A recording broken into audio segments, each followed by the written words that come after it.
Muito boa noite, caro telespectador. Seja bem-vindo ao programa Opinião do Feminino, aqui onde marcamos a análise dos temas que são atualidade no país, mas também fora do nosso país. Para fazermos o debate de hoje, com duas convidadas, são elas Paula Monjana, quem desde já cumprimento.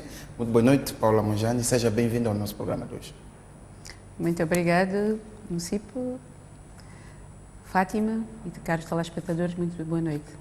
Cumprimento também a Fátima. Muito boa noite, Fátima, seja bem-vinda ao programa de hoje. Muito obrigada, boa noite, Município, saudar a Paula, bem-vinda, e aos caríssimos telespectadores. Muito bem, caro telespectador, hoje vamos discutir dois temas que marcam a atualidade nacional, que é o impasse no diálogo político e as respostas à situação em Cabo Delgado. Fátima, começo por si. Já é de conhecimento público desde há alguns dias que a Frelimo diz que só avança com a descentralização se a RENAM der garantias de desarmamento. Ouvimos no dia 25 de junho o Presidente da República dizer que não há alternativa ao desarmamento, desmobilização e reinserção, e este processo deve começar já.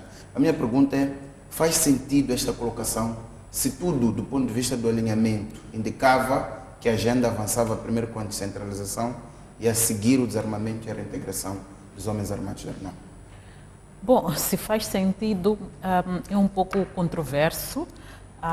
O ponto é que, neste momento, havia acordo de que o processo, ou digamos o calendário, portanto, deste processo seria primeiro alinhar todo o aspecto que tem a ver com a descentralização, que já tivemos a revisão pontual da Constituição da República feita, inclusive promulgada pelo Presidente da República, e depois tinha que se iniciar a discussão, portanto, do pacote de descentralização numa sessão extraordinária, que foi, inclusive, convocada pela Comissão Permanente, que devo dizer que a Comissão Permanente, ela integra, portanto, todas as bancadas presentes na Assembleia da República.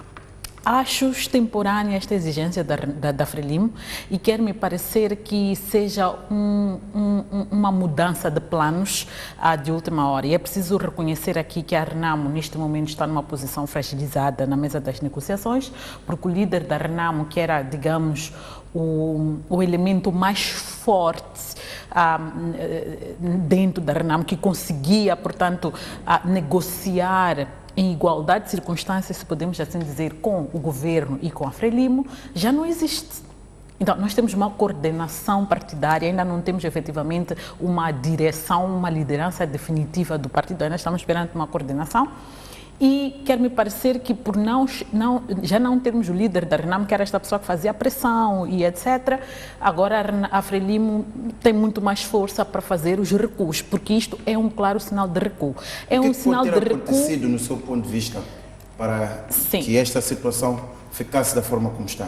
Deixe-me só concluir que é um sinal de recuo, porque se a Frelimo já tinha estas preocupações em relação às garantias do desarmamento, deveria tê-las colocado inicialmente. Deveria tê-las colocado quando recebeu a proposta do Presidente da República, portanto, para revisão do governo, nesse caso, para revisão pontual da Constituição, e devia também ter insistido nisso quando se marcou, e eu repito aqui que foi a Comissão Permanente a mesma que veio informar que já não haveria a reunião, portanto, a Assembleia Extraordinária, a sessão extraordinária, porque a bancada da Frelimo, que é parte da própria Comissão Permanente, veio com esta preocupação. Por que a Frelimo não colocou a questão ao quando da marcação da data da realização da Assembleia Permanente,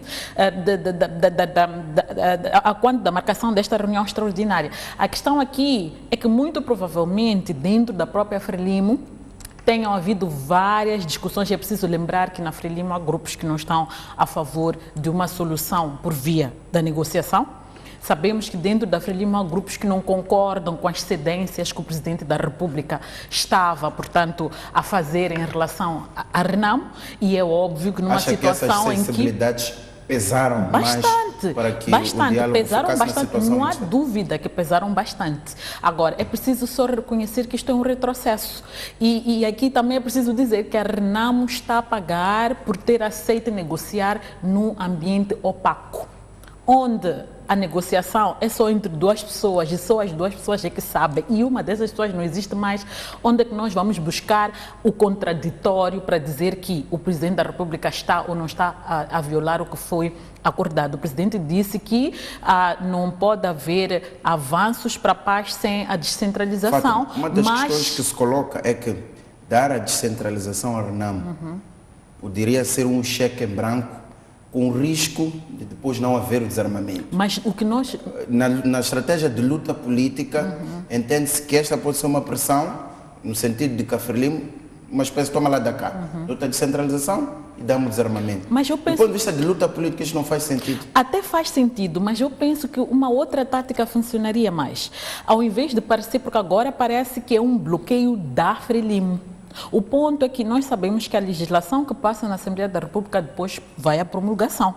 O Presidente da República poderia demorar com a promulgação à espera de garantias. Pelo menos haveria o sinal claro de que se está a avançar e que o governo já fez aquilo que prometeu. Agora cabe a RENAMO dar as garantias de que vai desmilitarizar, e só por via dessa garantia que a lei será promulgada, porque a lei só terá validade depois assim de que... promulgar. Exatamente. Então eu penso que a Frelimo aqui poderia ter um jogo muito mais inteligente, um jogo, porque no final do dia tudo isso é um jogo político. Poderia jogar de uma forma que não fosse mostrar claramente a má vontade de negociar nos termos em que estavam a negociar. Está claro aqui que a posição daqueles que sempre estiveram contra o processo negocial está a vingar neste momento. Muito bem.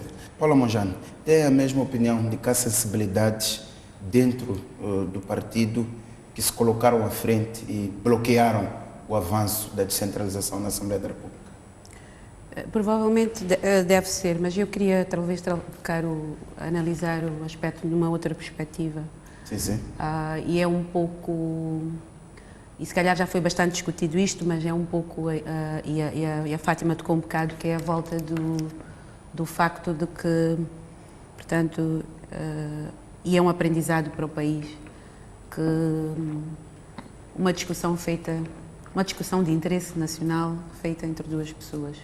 Hoje estamos perante, como ela mesmo disse, uma situação em que não temos uma das pessoas e temos uma situação em que portanto, há um impasse, estamos emperrados numa situação em que provavelmente vai afetar as eleições que supostamente devem ser realizadas em outubro. Olhando para a proposta de desmilitarização já, a pergunta seria, há todo um lado técnico, portanto, qual é o processo, qual é o modelo, e a discussão não é só a desmilitarização, tem a desmilitarização, tem a reintegração, portanto, que se quer que aconteça, portanto, há um interesse de um lado, portanto, da Frelimo, da desmilitarização, o interesse da RENAMO de reintegração.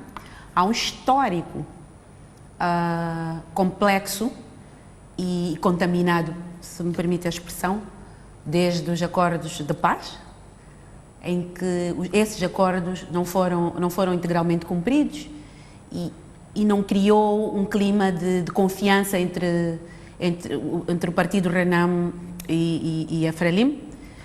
E nesta perspectiva, este é um dossiê extremamente complicado que nós também, como sociedade, não só fazemos parte da discussão, que é uma parte, mas também não analisamos e não trazemos ao de cima que toda a construção de democracia de Moçambique esteve sempre ligado àquilo que é o processo de paz das armas, não é? E de alguma forma minado por uma polarização de dois partidos que estão portanto, lutam pelo poder e acomodam-se, tentam-se acomodar naquilo que são os seus interesses.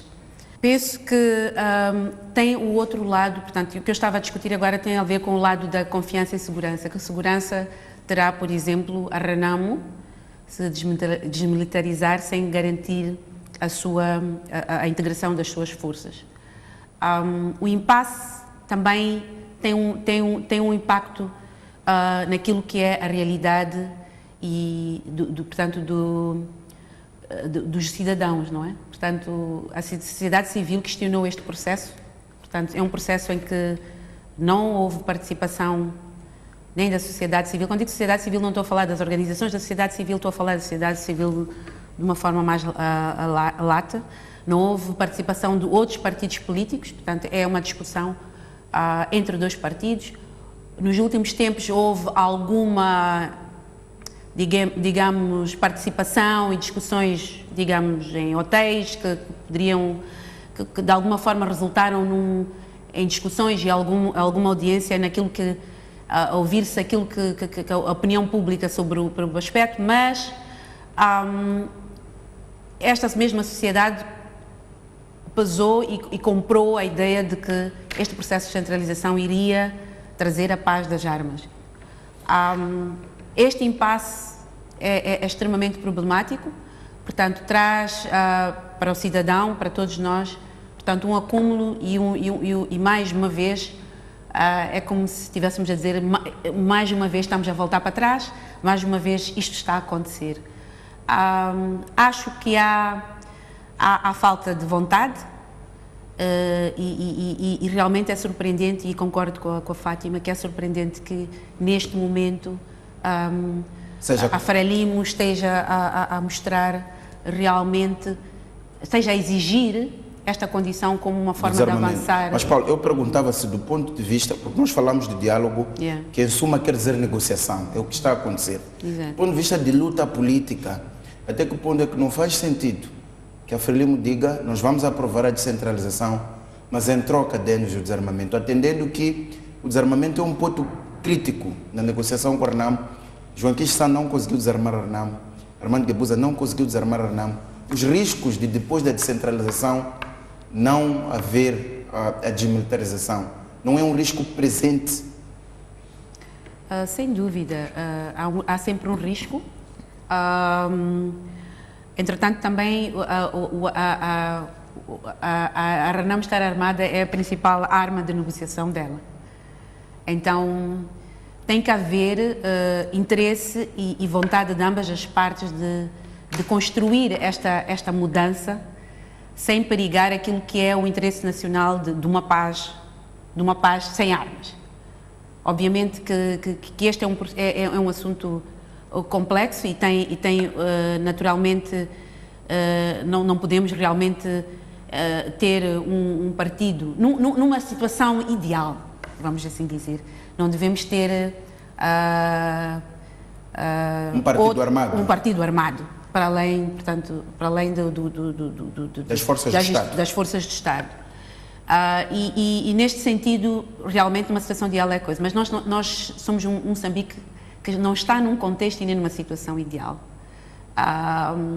E este processo, como eu disse, é minado desde o incumprimento e desde as discussões sobre dos acordos gerais de paz, em que criou muita desconfiança e muita insegurança no passo a dar. Então tem que haver, e a Fátima também tocou bastante bem, tem que haver, infelizmente a Renamo está fragilizada neste período, e tem que haver portanto, um equilíbrio e de interesses para que haja de facto esta mudança.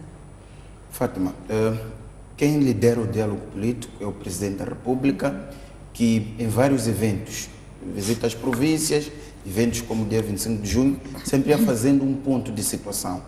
Nesse percurso todo, o Presidente sempre transmitiu a ideia de que o diálogo estava a decorrer da melhor forma, sobretudo nos dias em que Afonso Dhlakama estava vivo. E foi quase surpreendente ouvir a Assembleia da República a vir adiar a sessão extraordinária. O que isto lhe parece? Não se transmite aqui a ideia de que, ao nível do Presidente, existe uma forma de ver a forma como deve ser encarado o diálogo, mas ao nível do partido, da bancada parlamentar da Frelimo, a perspectiva seja outra. Ponto 1. O ponto 2, até que ponto é que a morte de Afonso Dhlakama pode ter esfriado ou feito recuar o diálogo político entre o governo, a Frelimo e a Renamo? Bom, em relação ao fato da posição da Assembleia da República hoje face ao alinhamento ou ao entendimento que o Presidente tem e até ao encaminhamento que ele foi dando à situação, está claro, penso que há bastante tempo que nós vimos que em certa medida não havia alinhamento entre o Presidente e a Assembleia da República. Nós vimos várias situações em que inclusive o Presidente da República teve que mandar alguns recados por via da comunicação social para a Assembleia da República, no sentido de não atrasem as coisas, não criem problemas, não estraguem aquilo que já está muito bem encaminhado. Eu penso que, a partir desta clara ideia de não haver encaminhamento, não haver alinhamento entre as duas partes. E aqui também é preciso perceber um pouco que na Assembleia da República é dominante, portanto, o grupo pró-antigo Presidente da República. Eu penso que este é um fator que não se pode ignorar. Okay? Este é um fator que não se pode ignorar e nós vimos que o antigo Presidente da República não teve muita boa vontade ou muita vontade de negociar com o líder da Renamo. Então, pode ser que neste momento em que o líder da Renamo não está lá para fazer a pressão, porque quer me parecer que ele é que era a pessoa que de facto conseguia concentrar, vamos dizer assim, a Frelimo, já não está lá. Portanto, tudo que ele representa, aquela pessoa, aquela autoridade que ele representa, aquela aceitação, se podemos dizer, das condições que ele impõe ou impunha na mesa das negociações, a Renamo já não a tem. E por via disso, não há dúvidas que a posição da Renamo ficou enfraquecida na mesa das negociações. Não haja dúvidas em relação a isso. E o fato de não se ter uma liderança definitiva, tudo bem que foi eleito o Sufo Momad para ser o coordenador, e por essa via ele substitui em todos os aspectos, portanto o líder da Renamo, não me parece que isso seja suficiente para dar-lhe a autoridade necessária para ir discutir e inclusive os posicionamentos que ele defender na mesa das negociações serem ponderadas.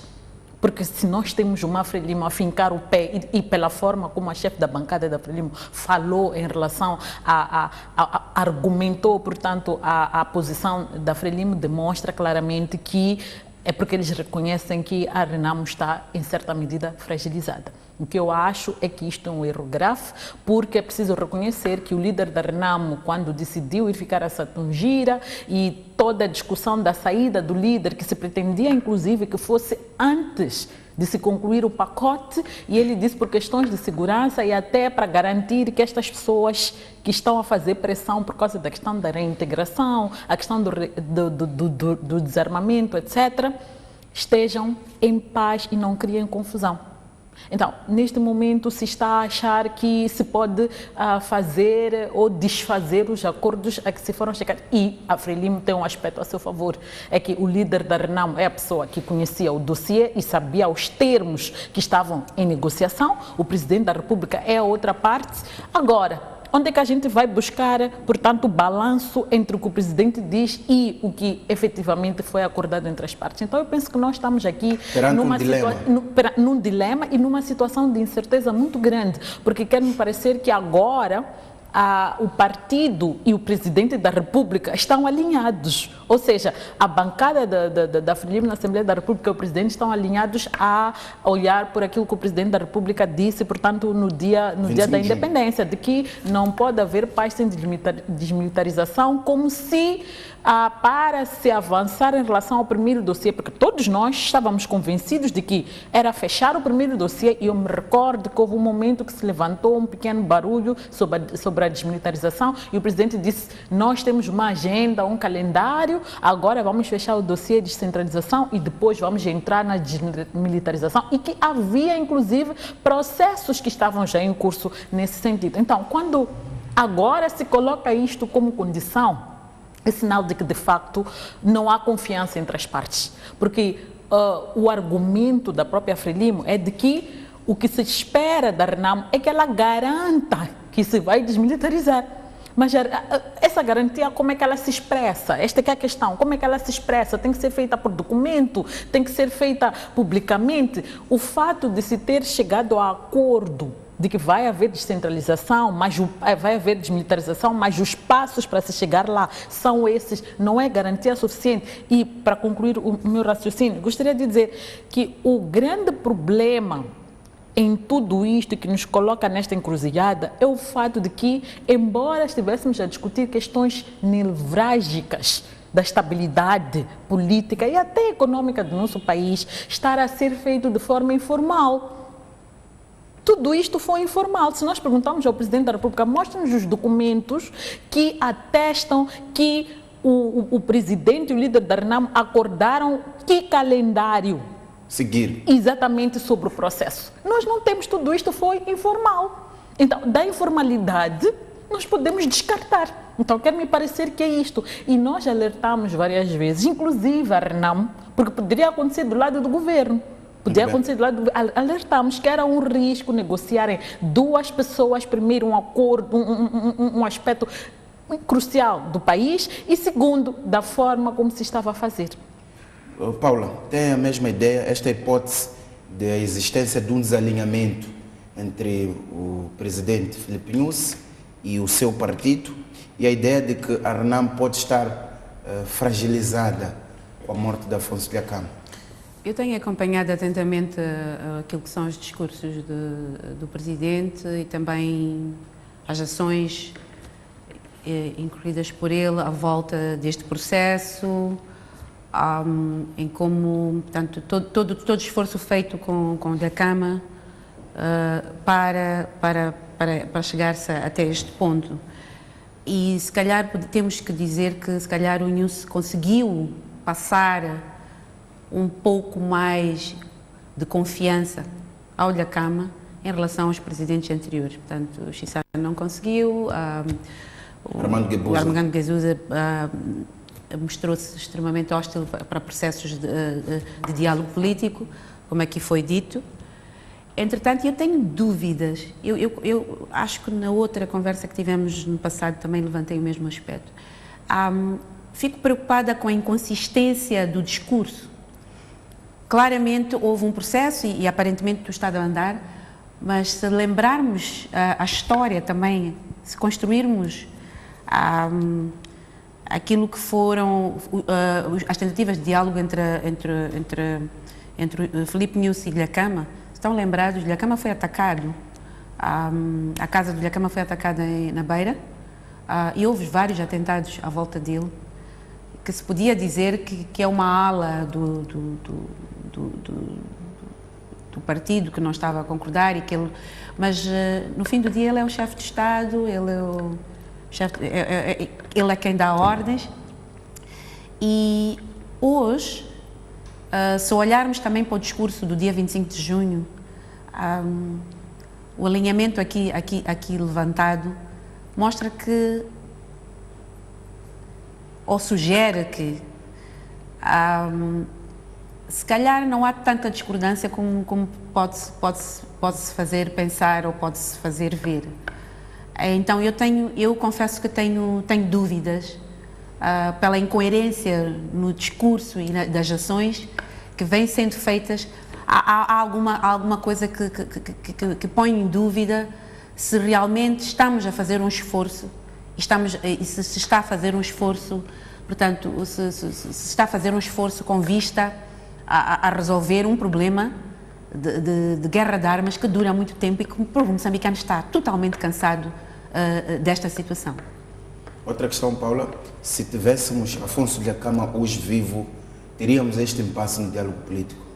Provavelmente não. Não temos a certeza, mas provavelmente não. Muito provavelmente não, mas não temos a certeza.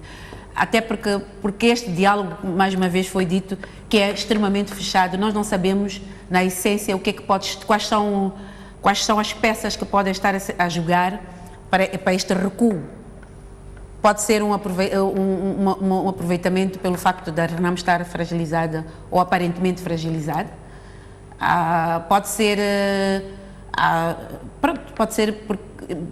Provavelmente pode ser isso, mas podem ser outras peças que nós não percebemos neste jogo político. Muitas coisas podem estar em jogo e que a gente às vezes não percebe, porque este diálogo, como foi dito, foi extremamente fechado.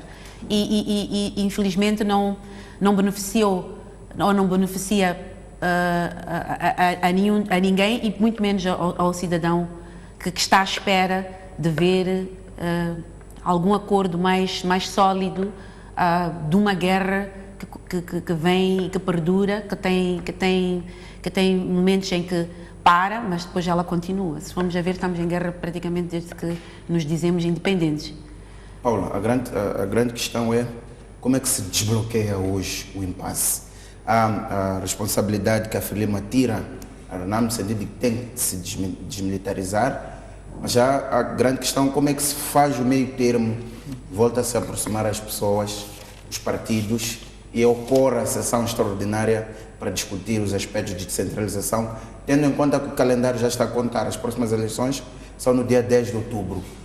Qual acha que deve ser a saída de todas as partes para que se ultrapasse o impasse? Eu levantei, este processo é muito complexo e como organizações da sociedade civil, da qual uma delas eu faço parte, já tentamos envolver neste processo, sem sucesso. Já vários grupos de religiosos já tentaram envolver neste processo. Eu penso que o principal vai ser os dois partidos assumirem que têm uma responsabilidade acima dos seus interesses políticos e tentarem entrar em conversações e continuar-se o processo. Tenho receio, tenho mais receios do que certezas do que é que poderá acontecer, porque este step back já vimos, é um déjà vu que a gente diz agora vamos voltar atrás, mas tenho esperança que tem que haver interesse também no final do dia destes dois partidos de conseguir conversar e avançar. Porque as eleições de 10 de outubro estão ameaçadas, sabemos que com a revisão pontual da Constituição a legislação eleitoral tem que ser revista e infelizmente também é uma fragilidade que temos de uma legislação que é revista à boca do processo eleitoral e sempre à conveniência das percepções dos partidos de maior poder e dos seus interesses. Então, isto são situações que temos que resolver como país, temos que também criar um diálogo mais amplo, interessa-nos como cidadãos ver um diálogo mais amplo, onde outros atores são envolvidos, mas acima de tudo vai depender do interesse e da vontade destes dois partidos de seguirem para uma negociação que de facto resolva esta situação e que determine processos mais claros. A desmilitarização e a reintegração dos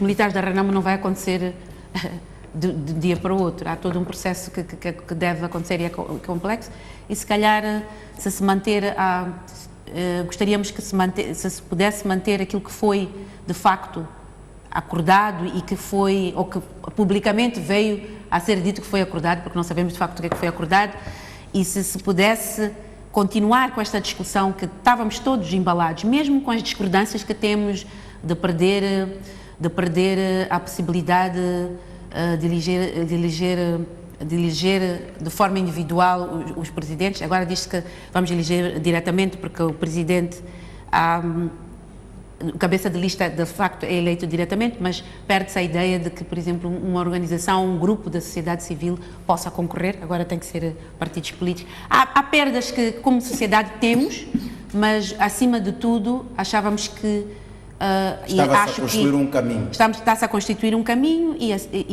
no qual também podíamos embarcar como cidadãos e construir esse caminho. Fátima, faço a mesma pergunta. Do ponto de vista de cenários, como é que se desbloqueia um impasse? Bom, é realmente muito complicado, porque está claro que a RENAM terá que se reposicionar na mesa das negociações. Agora, eu não tenho ideia de como é que se vai reposicionar na mesa das negociações, mas eu penso que mais do que as duas partes colocarem, entre aspas, os seus egos em primeiro lugar. É preciso lembrar que há uma sociedade inteira, que há um país que tem expectativas, que confia que este processo vai terminar de boa forma. Mas eu acho que também, enquanto cidadãos, há perguntas que nós temos que nos fazer, talvez para compreendermos muito bem, afinal, quais são os grandes problemas à volta deste processo. É por que nós temos uma Renamo ainda militarizada? E por que essa Renamo teima em não desmilitarizar? Por que ela impõe condições para a sua desmilitarização? Por que só por via de ameaças a armas é que ela consegue obter ou ter, entre aspas, aquilo que são os seus intentos ou as suas intenções satisfeitas? Eu penso que este é o ponto de partida para compreendermos isto. E acho que ao longo deste processo de negociar ou renegociar a volta da instabilidade que o país volta, que o país vive, para termos uma paz efetiva, nós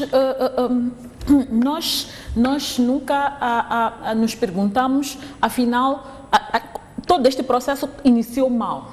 Iniciou mal porque tudo o que se foi fazendo foi responder a exigências de um grupo, mas nunca foi olhar para o contexto como um todo e dizer qual é o problema que nós temos que leva de facto a que alguém se mantenha, ache que só por via das armas é que ele sobrevive.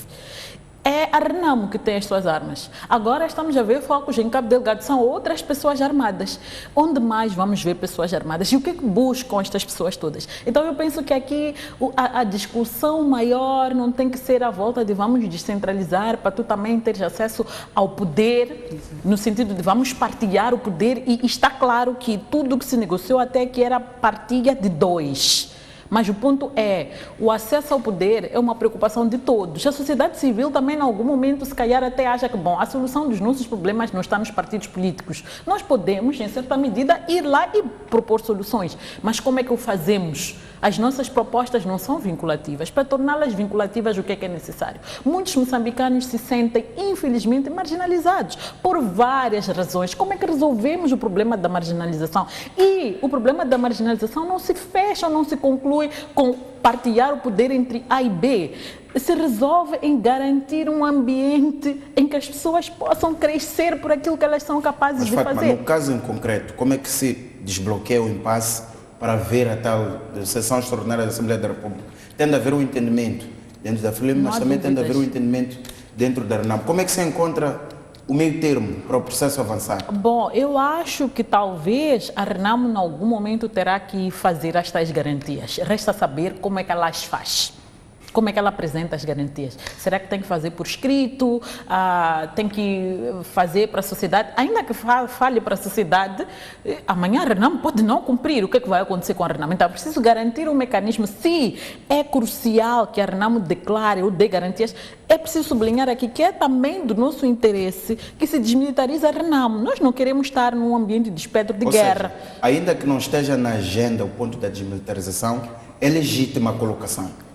Não sei se eu diria que a colocação é legítima, de que é preciso desmilitarizar, não há dúvidas. É preciso desmilitarizar e é preciso reintegrar aquelas pessoas. E entenda-se aqui que a reintegração daquelas pessoas não é necessariamente colocá-las nas Forças Armadas, porque muitas daquelas pessoas... reintegração social. Exatamente, muitas daquelas pessoas já inclusive estão na idade de reforma. E este processo de reintegrar estes homens tem que acontecer em paralelo com a reforma que tem que acontecer nas Forças Armadas daqueles homens que estão lá também desde 60 e tal, 70 e tal. Então, o que eu sinto aqui que é um pouco o jogo da RENAM, nós queremos ter, e eu concordo aí que nós temos que ter, a luta deste país tem que ser de nós termos forças armadas estaduais do país. Não podemos ter, e neste momento vamos ser honestos, as Forças Armadas são dominadas pela FRELIM. Tudo bem que houve durante algum tempo alguma tentativa de incluir alguns adjuntos de outros partidos, mas todos nós sabemos que as decisões, os processos, a influência está sobre os homens, portanto, da confiança da FRELIM. Eu penso que é preciso reformar também aquelas pessoas, é preciso profissionalizar as Forças Armadas, e eu penso que a longo prazo esta é a solução para a nossa estabilidade definitiva. definitiva. Portanto, em relação ao processo de desmilitarização, eu penso que, enquanto ele é importante, é preciso ver como é que se dá essas garantias. O que é necessário a Renamo fazer para garantir que vai desmilitarizar? Tendo em conta que, para se chegar aonde se chegou, é porque houve garantias de que haveria desmilitarização. A questão aqui que eu coloco, onde é que está a falha? Que leva a que a Frelimo hoje desconfie que, bem, vamos dar a Renamo o que ela quer, mas ela não vai dar a moeda de troca. E isto, mais uma vez, revela que, afinal de contas, a tal confiança que se transmitiu ao longo deste quase um ano não existia. Então, onde é que está a falha aqui? Eu penso que é preciso que nos expliquem onde é que está a falha, porque o presidente disse, está tudo acertado, não nos criem confusão. Eu me recordo que o presidente da República dizia, não nos criem confusão, agora vamos fechar a descentralização e já está garantido, já avançamos em relação à desmilitarização. Afinal, onde é que está o problema que leva a Frelimo hoje a exigir as tais garantias da Renamo? Muito bem, Paula já avançava para as consequências e vamos mesmo para aí. Os cenários das consequências. Temos um calendário eleitoral bastante longo, temos a proposta de candidaturas que são feitas, temos a validação dessas candidaturas, temos o processo de formação, temos a campanha eleitoral, entre outras.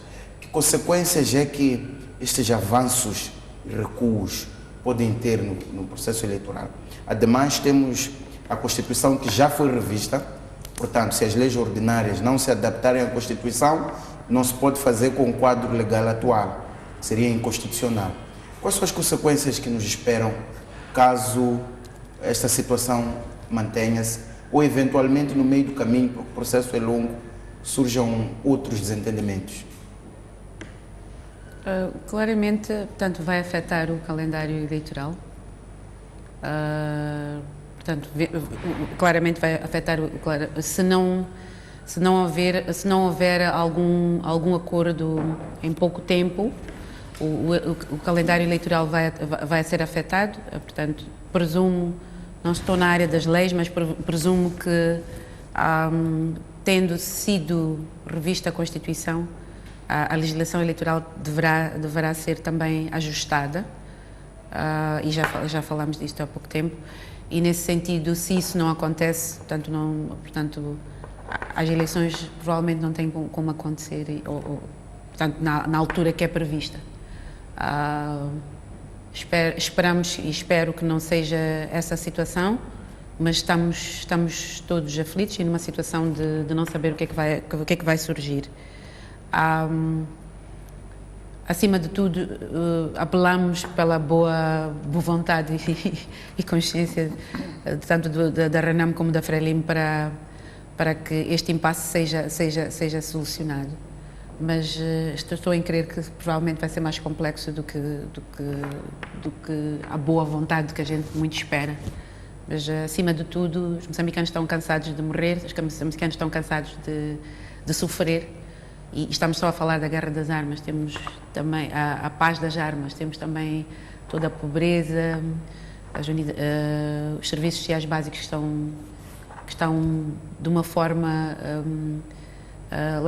lastimosa, não só pela guerra que aconteceu ao longo destes anos, mas principalmente pela crise, mas que uma guerra de paz faria uma diferença no país. Poderíamos nos concentrar nas outras dimensões da paz que o país precisa bastante. É um risco a colocar na equação não se realizarem as eleições autárquicas no dia 10 de outubro? É possível. Na minha opinião, é possível. Fátima, cenários do ponto de vista de consequências? Bom, pelo que tenho estado a acompanhar, as comissões especializadas, portanto, estão a trabalhar no novo pacote eleitoral, inclusive há algumas consultas ao governo. Esperamos que a sociedade civil também seja consultada, porque as eleições afetam-nos muito diretamente. Mas, em relação às eleições autárquicas, não sei muito em que medida que elas possam efetivamente ser afetadas, porque a única coisa que muda, na verdade, é a forma como se elege o presidente do município. que já não é eleição direta como vinha sendo, que nós exigíamos, inclusive, que continuasse a ser, porque o presidente do município tem que ser meu vizinho, alguém que eu conheço, eu tenho que escolher, não pode ser um grupo, e no final acabou se encontrando um meio termo que foi o cabeça de lista. E isso tem que ser, portanto, acomodado em sede da legislação eleitoral. Agora, se não houver consensos, e na verdade nem precisa tanto haver consensos em sede da Assembleia da República, porque o voto da maioria da Frelimo faz passar a legislação, mas penso que do ponto de vista de discussões há de ser muito fraco, havemos ter uma legislação eleitoral muito fraca ou muito frágil se nós não tivermos uma participação ativa dos partidos que se fazem representar na Assembleia da República por conta, portanto, destas clivagens, digamos, à volta do processo negocial. Então, eu penso que nessa perspectiva pode sim atrasar o processo. Também quer me parecer que a própria RENAM pode, em certa medida, decidir boicotar, uma vez que ela já se inscreveu, pode não apresentar os candidatos de lista, os cabeças de lista e as restantes listas. Portanto, há vários riscos que daí podem advir, e se nós olharmos também para o período, digamos, o período de elaboração legislativa, que pressupõe consultas, etc. E estamos agora a entrar para o mês de julho e as eleições são em outubro, significando que mais ou menos entre agosto, setembro, começa a campanha eleitoral, quer dizer que temos um mês para tomar todas essas decisões, porque como o cabeça de lista se apresenta no boletim de voto, como é que ele se apresenta em campanha, tudo isso tem que estar previsto na lei. Então, penso que, por mim, e eu já disse isso publicamente, eu repito, o ideal seria o país assumir um processo de discussão, portanto, deste novo pacote de descentralização, incluindo até revisão da legislação eleitoral, com o tempo que é necessário, a delicadeza que isso exige, e se submetesse às eleições de 2018 e 2019 no quadro da legislação atual. Quer dizer, aquela que mais infelizmente, exatamente, mais infelizmente, a Frelimo e a RENAM nos colocaram numa encruzilhada, e sobretudo a Frelimo nos colocou numa encruzilhada porque um aspecto importante para o novo ciclo governativo que sai destas eleições, que é, portanto, que tem como base descentralização, está em banho-maria, porque a Frelimo, em última hora, decidiu introduzir novos elementos à negociação e, na verdade, criando dois polos de negociação. É preciso dizer isso, porque enquanto o presidente e a liderança da RENAM, neste momento, negociam, a Assembleia da República está também a tentar negociar com a bancada da RENAM ou com a liderança da RENAM de forma indireta para dar estas garantias. Quer dizer, de onde é que se fala? Tudo bem que a Assembleia da República tem o seu papel de defender os interesses da sociedade, mas este consenso não vem da Assembleia da República como um todo, vem de uma bancada que todos nós sabemos que ela se orienta, portanto, por aquilo que são as leis ou diretrizes do seu partido. A questão aqui é, por que tudo isso não foi colocado lá antes? E vir-se aqui e dizer, nós não vamos avançar com nada disto, não marcamos data nenhuma, porque nós ainda não estamos convencidos de que o assunto está maduro e vamos fazer agora. Então, quero me parecer que em certa medida vai afetar o calendário eleitoral, de certeza. Sim, em certa medida vai afetar o calendário eleitoral, Paulo, e é difícil dizer exatamente como é que isso vai ser. Paulo, vamos então mudar de tema, vamos para a evolução da situação em Cabo Delgado. Acompanhamos estes dias algumas respostas. No dia 25 de junho foi o primeiro dia em que o presidente se pronunciou sobre o assunto, respondeu àquelas vozes que defendiam que o presidente devia aparecer e pronunciar-se. O presidente defendeu que é preciso aparecer com um pronunciamento consistente, profundo e, mais do que isso, com ações para resolver a situação em Cabo Delgado. O presidente reuniu o Conselho Nacional de Defesa e Segurança, que apelou às forças de defesa e segurança a uma maior ação. Nos próximos dias, o Presidente da República vai a Palma e Mocimboa da Praia para também confortar e tranquilizar as pessoas. Paula, qual é a sua interpretação a este avanço, o fato do Presidente ter se pronunciado, ter reunido o Conselho Nacional de Defesa e Segurança e, sobretudo, deslocar-se ao local dos acontecimentos? Obrigada, Município. Eu realmente andava preocupada que o Presidente estivesse concentrado em inaugurar o Bahia Mall e coisas, digamos, que poderiam ser delegadas ao nível do município, etc., ao invés de estar preocupado com o assunto da Mocimba da Praia. A realidade é que este assunto já vem há muito tempo, portanto, já vem há tempo suficiente e não está a ser devidamente tratado ou não explicado, ou pelo menos não está a ser devidamente explicado aos cidadãos. Portanto, temos alguma informação sobre o fenómeno, feita iniciada e por iniciativa de alguns académicos. Portanto, temos 2 estudos que apontam, de alguma forma, uma perspectiva de exclusão de parte de cidadãos e por essa via se organizam e tentam reivindicar. E temos também outras explicações que vêm nas redes sociais sobre a possibilidade de pessoas que estão a criar instabilidade para ganhar a segurança da costa. Portanto, há várias explicações que vêm e a verdade é que nós não conhecemos o que é que se está a passar, ninguém sabe. Sabemos que estão a acontecer incidentes, portanto, temos incidentes quase todos os dias agora, portanto, de uma forma paulatina elas têm se intensificado.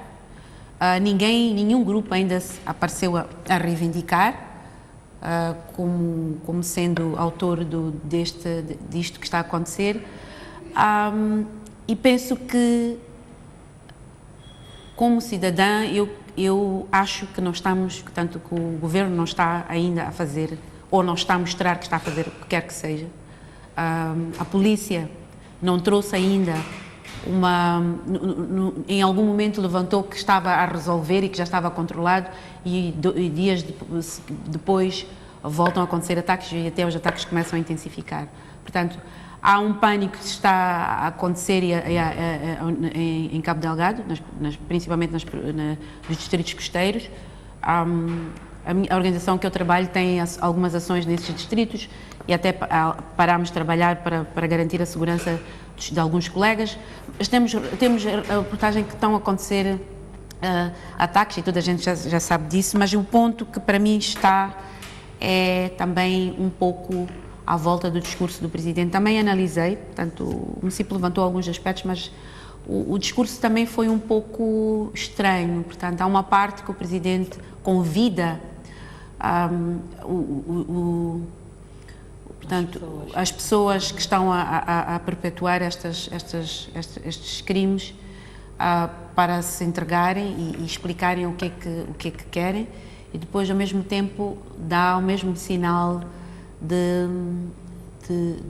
portanto, não vamos tolerar, vamos acabar, vamos parar com isto. Então, mais uma vez, fico muito preocupada e confesso e falo abertamente, fico preocupada com discursos que na essência não se percebe qual é a mensagem que se quer passar. Portanto, queríamos esperar, portanto, que fosse claro qual é a estratégia ou qual é a posição do governo. E então, para mim, temos que deslocar um pouco de intervenções populistas, de ir a Mocimba para confortar a população e realmente trazer o que é que está a acontecer. Portanto, há a possibilidade, há académicos que já tiveram iniciativas de fazer os estudos para perceber o fenómeno, pode-se, em conjunto com a polícia também e se calhar com os militares, podem-se fazer intervenções ou podem-se... Primeiro, há uma parte de se perceber o que é que está a acontecer, porque acho que é um fenómeno que a gente não percebe e tem que perceber. E a outra parte é como parar, estancar, baseado na percepção daquilo que é o problema, como parar e estancar também este problema. E mais do que ir consolar as pessoas e ir falar com as pessoas estão a morrer. E não vai ser porque o Presidente vai, quando o Presidente for, vai haver um aparato de segurança, provavelmente vai ser tranquilo, mas depois disso, se calhar, continuam os mesmos problemas. Então, eu penso que temos que parar e principalmente quando estamos perto das eleições, temos que parar com um discurso que se parece de alguma forma populista e principalmente mostrarmos que realmente estamos preocupados e estamos a querer resolver a situação. Fátima foi uma das pessoas que defendeu mais ou menos o que está a acontecer agora, que o Presidente devia se pronunciar sobre o assunto, que os órgãos do Estado deveriam se posicionar, e temos já tudo isto a acontecer, incluindo o Presidente a deslocar-se às zonas afetadas, principalmente no cima da praia de Palma. É a resposta que estava à espera, digamos assim.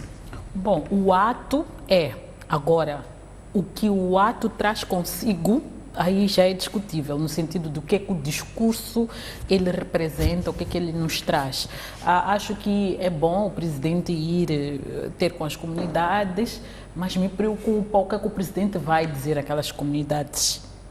Porque neste momento, aquelas pessoas também querem compreender que fenômeno é aquele. Não somos só nós que estamos aqui e que não somos afetados pela situação, mas aquelas pessoas querem perceber que fenômeno é este, por que é que nós estamos a ser atacados. Então, quero só, portanto, saber o que é que o Presidente vai dizer às pessoas em relação a que fenômeno é este que ele não pôde dizer no dia 25, quando falava à nação. Que, na verdade, não me parece que falava à nação. Ele respondia a nós, os críticos e outros que diziam que o Presidente da República tem que falar. E mais uma vez, e com muita tristeza, ele foi com o seu discurso em querer reagir às críticas, mas ele tem que perceber que às vezes que as pessoas têm expectativas em relação ao Presidente da República, não é? Que se pronuncie perante uma situação, como dissemos, se ele conseguiu, quando houve o acidente na Maquinac, que matou aquelas 15 ou mais crianças, e ele foi de forma rápida e indulgente para lá e falou, a sociedade criticou,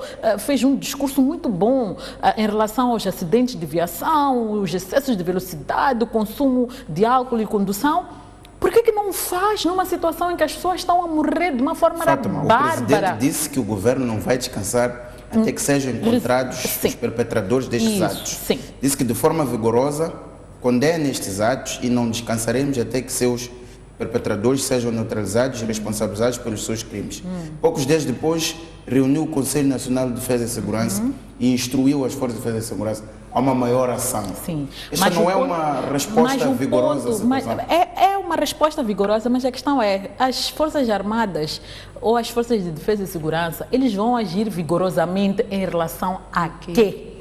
A proteção dos cidadãos na Contra da quem? praia, Contra Palma, quem? Contra quem? Enquanto ele, na qualidade de presidente, incluindo o antigo presidente, na qualidade de comandante em chefe das Forças Armadas, mandou as forças para Gorongosa, sabia-se com quem iam lutar, com quem iam discutir. Contra quem é que eles iam proteger as comunidades. Neste momento vão proteger contra quem? Contra uns atiradores, contra uns catanadores que não têm cara, ninguém sabe o que querem, o que buscam, qual é o seu percurso, aonde é que querem chegar. Então, eu penso que aqui, mais uma vez, e acho que o Conselho de Defesa poderia ter sido mais feliz se tivesse chamado a atenção para a necessidade e de forma veemente, enquanto diz que é preciso responder, porque é uma situação que está ali a acontecer, garantir que as comunidades estão seguras, mas é preciso compreender, porque você não vai atacar um inimigo que você não está a ver. A gente não sabe, houve há dias aquela situação de um supermercado onde todo mundo foi se concentrar lá convencido que os tais homens estavam lá e não estavam. E quem nos garante que aquilo não tenha sido um ato de despiste para eles passarem de um posto para o outro? E nestas circunstâncias, como compreender o tal inimigo, Fátima? É preciso investigar. É preciso investigar. É preciso pôr os teus melhores homens da inteligência em campo. Paula, faço a mesma pergunta. Como compreender o inimigo neste tipo de situações? Eu teria dito que há investigadores que já tentaram perceber a situação. Eu penso que o governo podia usar esta via, portanto, usar investigadores que provavelmente estão a explorar a possibilidade de ser, portanto, fenómenos, portanto, internos, de exclusão, e perceber se realmente isto é uma via e tentar investigar e procurar de forma multidisciplinar não responder na perspectiva de só ter a proteção. A proteção é uma parte, realmente é necessária e é de louvar que já vai haver um esforço para portanto, a proteção das pessoas, dos cidadãos. Esperamos que realmente esse esforço realmente aconteça. Agora, a parte de entender o fenómeno, tem que se pensar numa equipa multidisciplinar que tente perceber as possíveis variáveis que estão à volta. Quer baseado nos estudos que já foram feitos, quer também em outras possibilidades que possam acontecer. Eu penso que é uma forma também de perceber o fenómeno. E temos que perceber enquanto ele não se tenha alastrado tanto. Esperamos que se tenha alastrado ainda muito, mas já estamos desde em cima da praia, já está aqui Sangas, etc. Portanto, pode ser que o fenómeno esteja a descer e se calhar já tenha descido mais rápido do que a gente imagina. Então, é importante uma investigação aturada sobre o assunto. Muito obrigado pela vossa presença, Paula Monjane e Fátima Mimbir. Assim, caro telespectador que nos acompanhou, o Opinião do Feminino termina por aqui. Até daqui a 7 dias.